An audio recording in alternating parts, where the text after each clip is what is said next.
Hi everyone, my name is Chris. I'm studying a Bachelor of Computer Science at Adelaide Uni, and I've been working closely with the TilliT team from Sage Group to do some computer vision projects that have to do with the product line verification.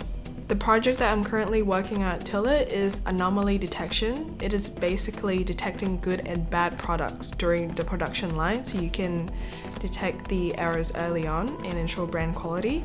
And the second project that I've already finished is text extraction. This allows clients to be able to scan labels, documents, barcodes without having to manually type it in during production line. I've learned about what agile development practices are in theory in my first year at uni, but I've never actually had experience with it until I started my internship at TilliT. At first, I was very nervous to speak in front of all the other programmers, but then over time I got used to it. I was really excited to hear what everyone else was up to, and was also feeling supported that people were listening to me and was willing to help me.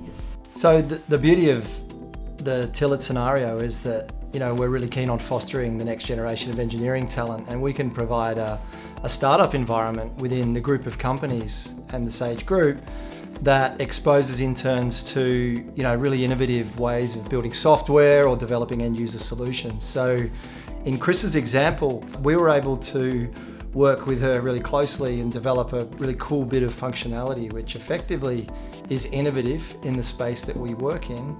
And we empowered Chris to sort of work on that independently.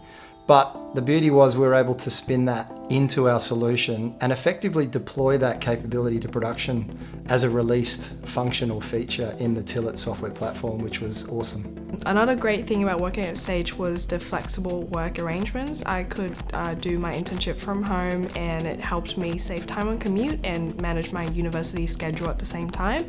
I would recommend an internship with Sage for anyone who's interested.